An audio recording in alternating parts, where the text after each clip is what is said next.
بسم الله الرحمن الرحيم إن الله وملائكته يصلون على النبي يا أيها الذين آمنوا صلوا عليه وسلموا تسليما اللهم صل على سيدنا ومولانا محمد وبارك وسلم صلاة وسلاما عليك يا رسول الله صلى الله تعالى عليه وسلم أعوذ بالله من الشيطان الرجيم بسم الله الرحمن الرحيم وَلِلَّهِ غَيْبُ السَّمَاوَاتِ وَالْأَرْضِ وَإِلَيْهِ يُرْجَعُ الْأَمْرُ كُلُّهُ فَاعْبُدْهُ وَتَوَكَّلْ عَلَيْهِ وَمَا رَبُّكَ بِغَافِلٍ عَمَّا تَعْمَلُونَ۔ اور اللہ ہی کے لیے ہے آسمانوں اور زمین کے غیب، اور اسی کی طرف سب کاموں کی رجوع ہے، یعنی انجام کار ہے، پیشی ہے۔ تو اس کی بندگی کرو اور اس پر بھروسہ رکھو، اور تمہارا رب تمہارے کاموں سے غافل نہیں۔ اس سے پہلے اللہ تبارک و تعالیٰ نے اتمام حجت کے لیے حضور صلی اللہ تعالیٰ علیہ وسلم سے یہ فرما دیا تھا کہ محبوب تم فرماؤ کہ تم اپنی جگہ کام کیے جاؤ، ہم اپنے کام کرتے ہیں، اور اے کافرو تم راہ دیکھو، ہم بھی راہ دیکھتے ہیں۔ اللہ تبارک و تعالیٰ کی طرف سے ہمیں جو انعام و اکرام ملنے والا ہے ہم اس کے انتظار میں رہتے ہیں، اور اللہ تعالیٰ کی طرف سے تم کو جو سزا ملنے والی ہے، عذاب ملنے والا ہے، تم اس کا انتظار کرو۔ کیونکہ اللہ ہی کے لیے ہے آسمانوں اور زمین کے غیب۔ اللہ تعالیٰ سب چھپی اور ظاہر چیز کا جاننے والا ہے۔ اللہ تبارک و تعالیٰ جب اشخاص سے واقف ہے کہ کون کافر ہے، کون مسلمان ہے، کون نیکوکار ہے، کون بدکار ہے، تو اللہ تبارک و تعالیٰ جب شخصوں سے واقف ہے تو ان کے اعمال سے بھی واقف ہے۔ ان کے اعمال سے جب واقف ہے اللہ تعالیٰ تو ان کے بھیدوں سے بھی واقف ہے، اور حقیقی طور پر غیب کا علم رکھنے والا، ہر چیز کا پورے تمامیت کے ساتھ غیب رکھنے والا اور ذاتی غیب رکھنے والا، کہ غیب کا علم اس کو کسی نے عطا نہیں کیا، وہ اپنے غیب کے علم کے حصول میں کسی کا محتاج نہیں ہے، اور اس کا علم ہر طرح سے اتمام پورا کا پورا ہے، اس میں کوئی کمی اور بیشی نہیں ہے، اس میں کمی کی کسی بھی طرح کی گنجائش نہیں ہے، ایک صفر کی، ایک ذرے کی بھی گنجائش نہیں ہے اس کے علم کی کمی میں۔ اللہ تعالیٰ ایسا غیب جاننے والا ہے، اور اللہ تعالیٰ صرف اشخاص کا غیب جانتا ہے، لوگوں کے اعمال کا غیب جانتا ہے، لوگوں کے دلوں کے رازوں کا غیب جانتا ہے، بلکہ اللہ کی شان یہ ہے کہ آسمان اور زمین میں جتنی چیزیں ہیں سب کا غیب جانتا ہے اللہ تعالیٰ۔ کوئی چیز اس سے چھپی ہوئی نہیں ہے، سب جانتا ہے اللہ تعالیٰ۔ جب سب کو جانتا ہے، ہر چیز کو جانتا ہے، اور معاملہ کیا ہے؟ وَإِلَيْهِ يُرْجَعُ الْأَمْرُ، اور اسی کی طرف سب کاموں کو پھرنا ہے، لوٹنا ہے۔ دنیا میں بھی لوٹنا ہے، قیامت کے دن بھی لوٹنا ہے۔ سارے مقدمات، سارے فیصلے، سارے احکامات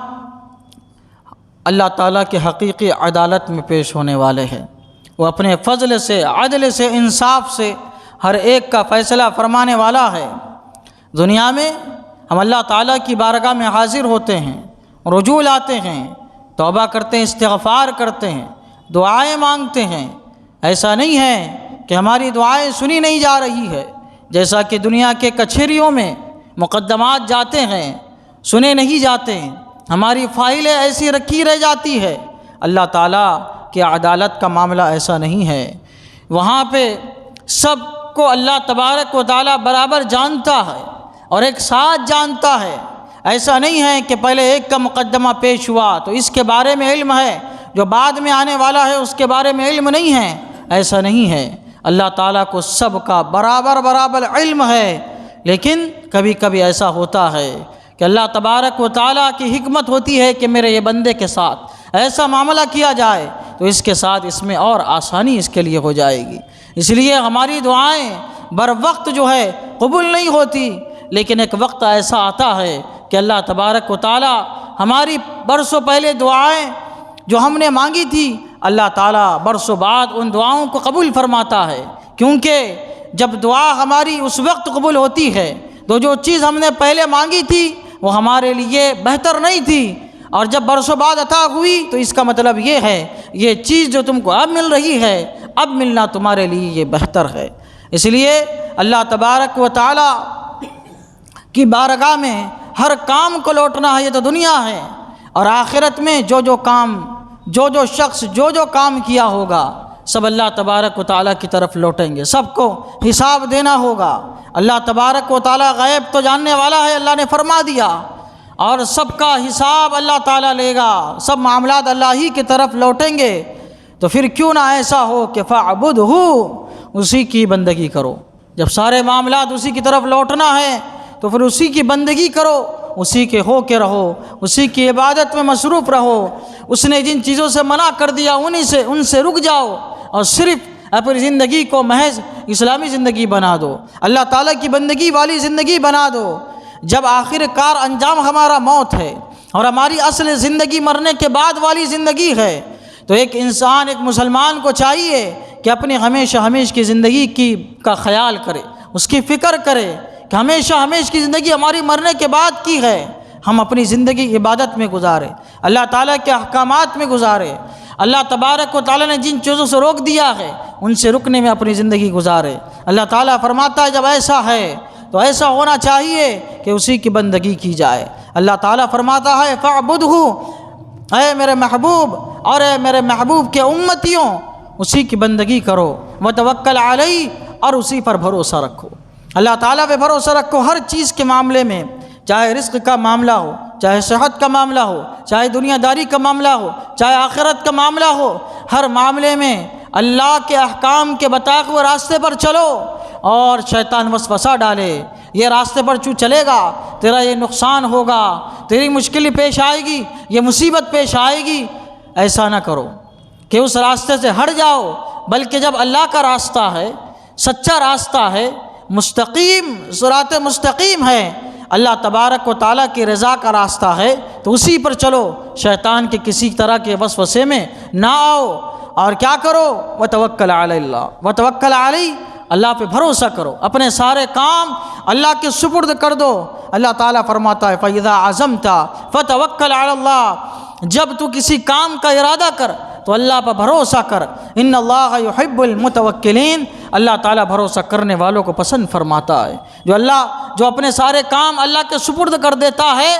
تو اللہ تبارک و تعالیٰ اپنے ذمہ کرم میں ان کو لے کے اپنے فضل و کرم سے اس کے کام کو انجام تک پہنچاتا ہے۔ ہم اوروں کے پاس جاتے ہیں، اللہ پہ بھروسہ نہیں کرتے، ہم در بدر ٹھوکریں کھاتے رہتے ہیں، بھٹکتے رہتے ہیں، لیکن کچھ اللہ کے بندے ایسے ہوتے ہیں ہر معاملہ اپنا اللہ کے سپرد کرتے ہیں اور بے فکر ہو جاتے ہیں، پھر اللہ تبارک و تعالیٰ ان کے کام کو بناتا چلا جاتا ہے۔ تو اللہ تعالیٰ فرماتا ہے وتوکل علیہ،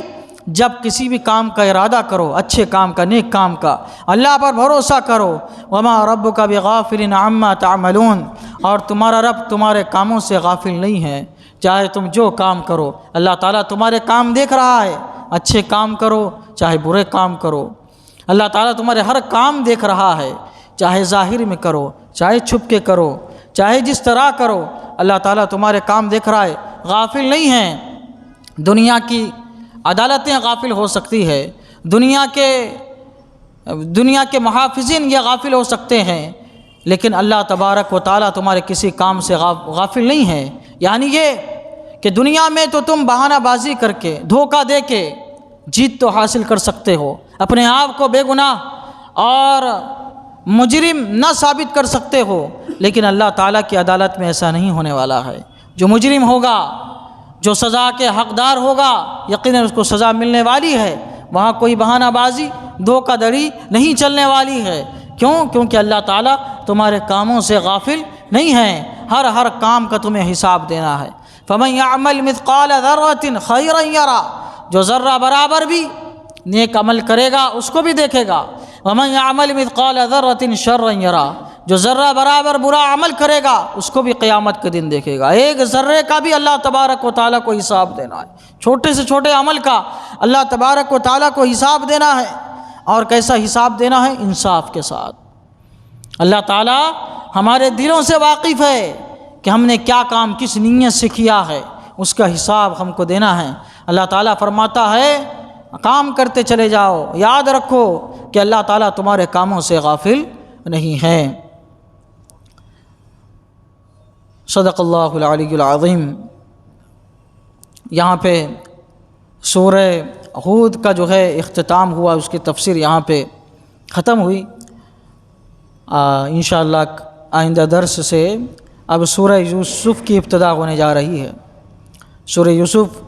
قرآن شریف کی بہت ہی مشہور و معروف صورت ہے۔ جتنے واقعات، جتنے احکامات، جتنی اہم چیزیں، چاہے عبادت کے متعلق ہو، چاہے معاملات کے متعلق ہو، چاہے روزمرہ زندگی کے متعلق ہو، پورے قرآن کریم میں جو چیزیں بیان کی گئی ہے وہ ساری کی ساری سورہ یوسف میں بیان کر دی گئی ہے۔ اس میں ہر چیز کا بیان ہے سورہ یوسف میں، اور سورہ یوسف کی ایک اپنی جگہ ایک الگ فضیلت ہے، اور اس کا ایک الگ مقام ہے قرآن شریف کے صورتوں میں۔ انشاءاللہ اس کا بیان ہوگا۔